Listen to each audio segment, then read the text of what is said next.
अस्सलाम वालेकुम students of grade 9, welcome to online lecture. Students, आज के लेक्चर में हम लोग chapter number 4 human health start करने जा रहे हैं। हमारा फर्स्ट टॉपिक है इसका food and its major components.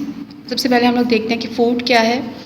Food की डेफिनेशन देखिए, food is the basic necessity of human life. Scientifically speaking, food is anything which after digestion provides energy to the body for various activities and also helps in the growth and development. Food क्या चीज़ है? अब आप लोगों ने इसकी definition अगर याद करनी है तो आप इधर से स्टार्ट करेंगे। फूड इज़ एनीथिंग, फूड कोई भी ऐसी चीज़ है जो है वो आप लोग यूज़ करते हैं, आप खाते हैं, उसके बाद डाइजेस्ट होती है आपकी बॉडी में। डाइजेशन के बाद वो आपको एनर्जी प्रोवाइड करती है और वो एनर्जी आप डिफरेंट एक्टिविटीज़ में यूज़ करते हैं, ग्रोथ के लिए यूज़ करते हैं, अपनी डेवलपमेंट के लिए। तो उस तरह की हर उस चीज़ को हम लोग फूड बोलेंगे, ठीक है, जो आपको एनर्जी प्रोवाइड करे डाइजेशन के बाद और आप उस एनर्जी को आगे यूटिलाइज़ कर सकें।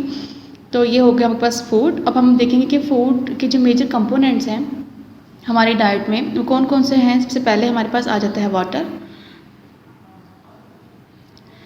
Water is at most important for life. A man can survive without food for at least a month but just for a few days without water.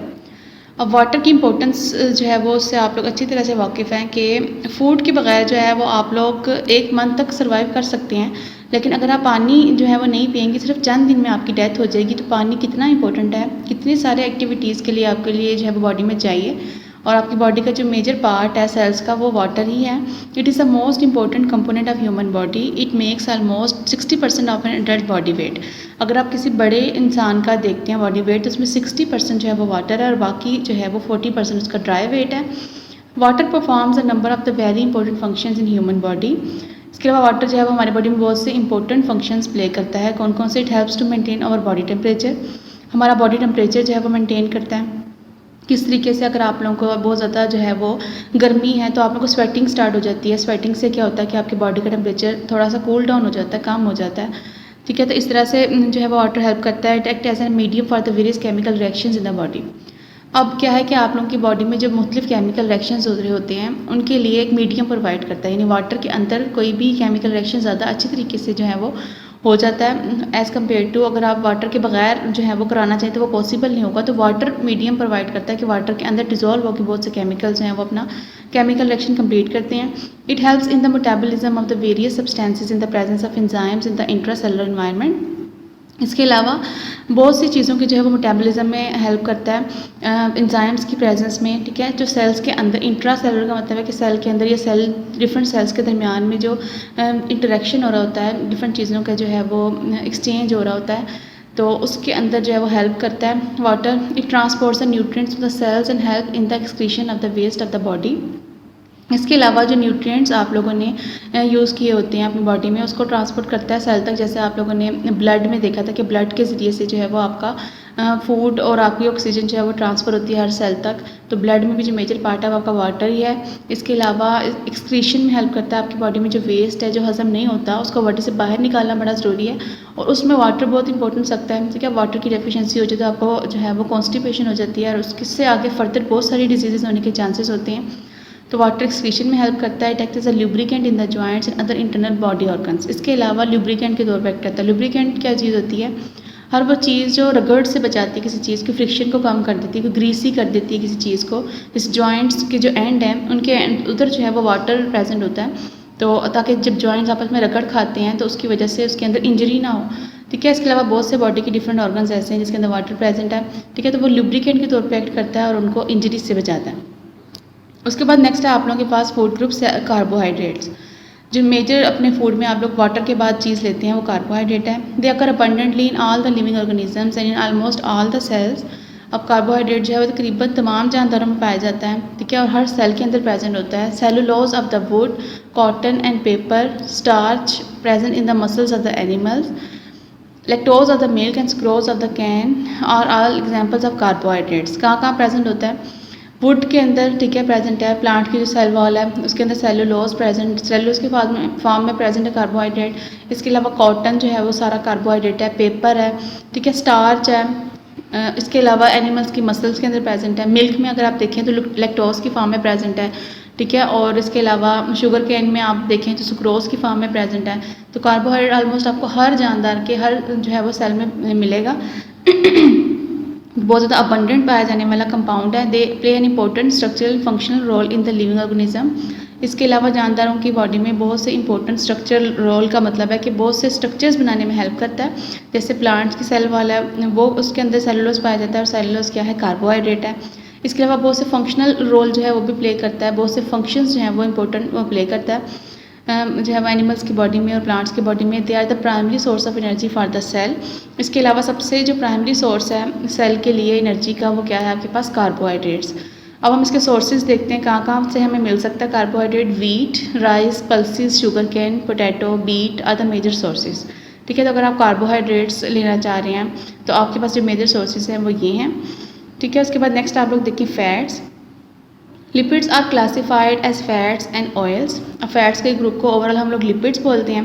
ठीक है, लिपिड के अंदर दोनों चीज़ें आ जाती हैं, फैट्स भी आ जाते हैं, ऑयल्स भी आ जाते हैं। अब फैट्स और ऑयल में क्या डिफरेंस है? Fats are solid while oils are liquid. ठीक है, जो सॉलिड होगा जैसे घी वगैरह होता है उसे हम फैट बोलते हैं। ठीक है, जो लिक्विड फॉर्म में होता है, ऑयल की फॉर्म में होता है, उसको ऑयल बोला जाता है। रूम टेम्परेचर पे जो लिक्विड होता है। Fats are obtained from the animals while oils are obtained from the plants. दूसरा डिफरेंस क्या है कि एक तो फैट्स आपने देखा है कि सॉलिड होते हैं, ऑयल जो है वो लिक्विड फॉर्म में होते हैं, और फैट्स हमें मिलते हैं एनिमल से। जानवरों की जो चर्बी होती है उसके अंदर बहुत ज़्यादा पाया जाता है फैट। और जो ऑयल है वो हमें प्लांट्स के सीड से हासिल होता है। The lipids are formed by the chemical combination of fatty acids and glycerol. अब फैट्स बनते कैसे हैं? फैट्स जो हैं वो बनते हैं दो मॉलिक्यूल के मिलने से, फैटी एसिड्स और ग्लिसरॉल। ये दो मॉलिक्यूल्स आपस में मिलते हैं, या आपने इसे प्रीवियस चैप्टर में भी पढ़ा था डिटेल में। तो ये एक मॉलिक्यूल जो है वो फैट का बनता है। अब उसके सोर्सेज देखते हैं। Butter, cream, corn, oil, ghee are examples of lipids.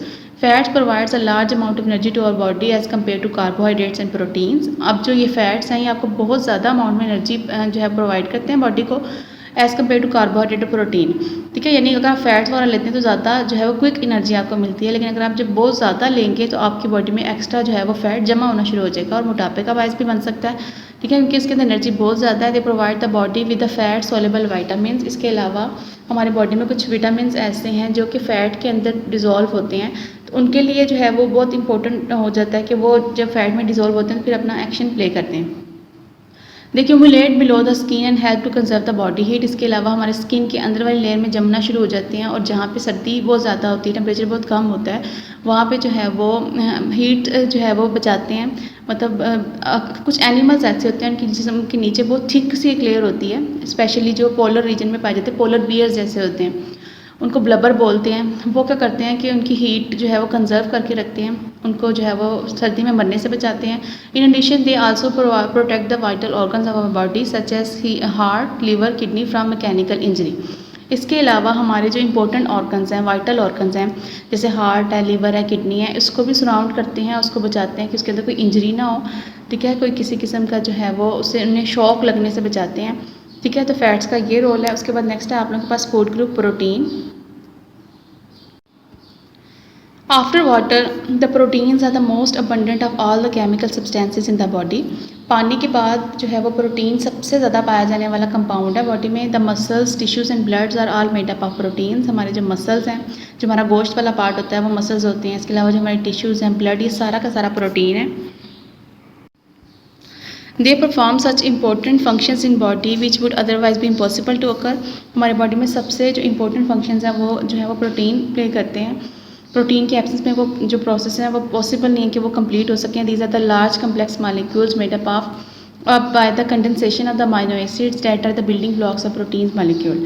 अब ये बने कैसे होते हैं? अगर आप इसका स्ट्रक्चर देखें तो ये अमाइनो एसिड से मिलकर बने हुए होते हैं।